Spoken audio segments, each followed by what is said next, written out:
Okay? So this is what they do. They'll say, well, they're not under that law anymore, and I can eat whatever I want to eat. And we can ignore the laws that blatantly, that clearly says you're not to touch anything unclean. All right? This is what they do. Then they'll go to 1 Timothy 4. But if you show them or correct them in 1 Timothy 4, the question is, if you correct them in 1 Timothy 4, the question is, will they receive the correction? 1 Timothy 4:4. Read it.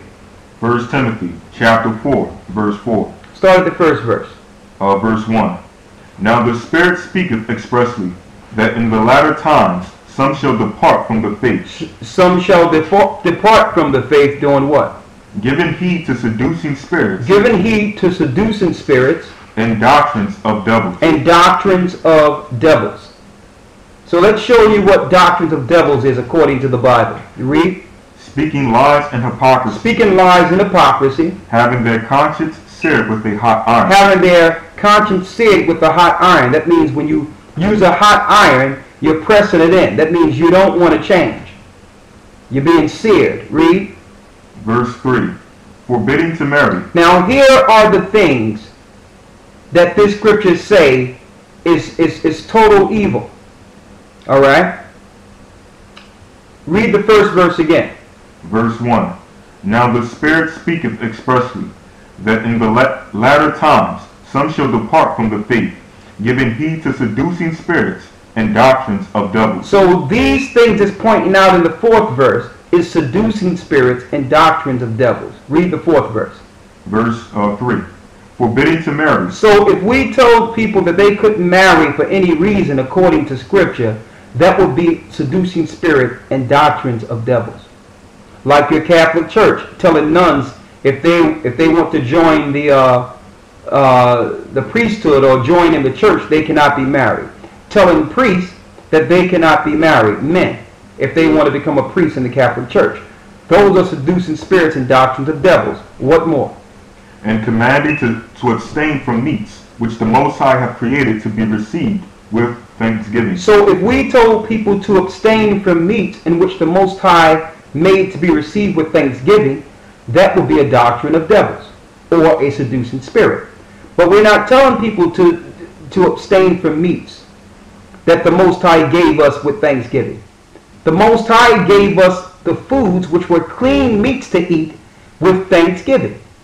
So if I told people to stay away from cows, to stay away from bulls, to stay away from lamb, and all the food that the Most High made clean, then that would be a doctrine of devils. Like, for instance, you have people out there now, they are going to these different doctrines and say that you're not supposed to eat meat and vegetables only.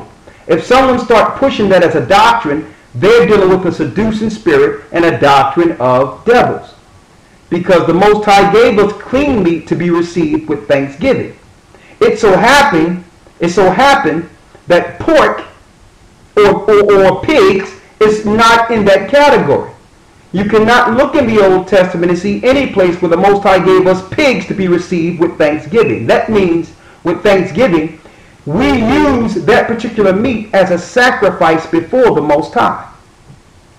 So you have to understand the law of sacrifice to understand these scriptures.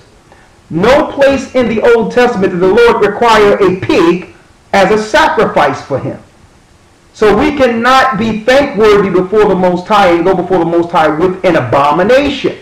It had to be clean meat.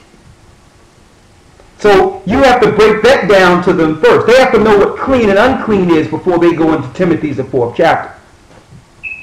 Read on. From meats which the Most High hath created to be received with thanksgiving. The Most High created clean animals to be received with thanksgiving, not pigs. Read.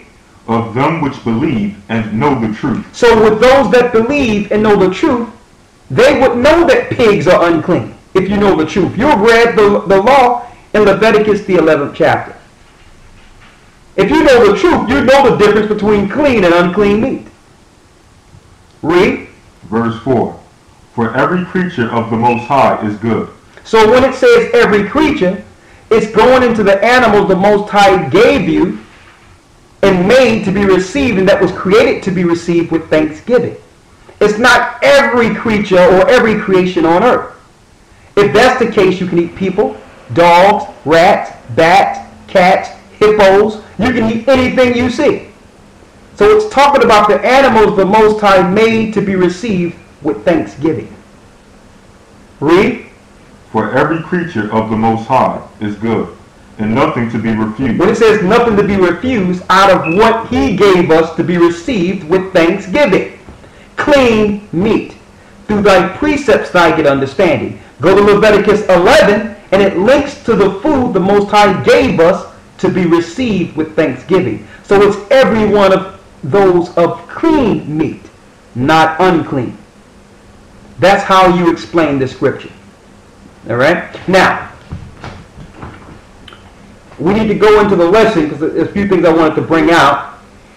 But in the meantime, I'm going to answer the question because I think someone says chapters 12, 1 through 10. And I asked Zim Israel again one more time because you're not talking about breaking down one verse. You're talking about breaking down a half a chapter. I need you, before I go into this, to tell me in Ecclesiastes 12, verse 1 through 10, what is it you don't understand? Let me ask you this. Do you understand Ecclesiasticus chapter 12, 1 through 10?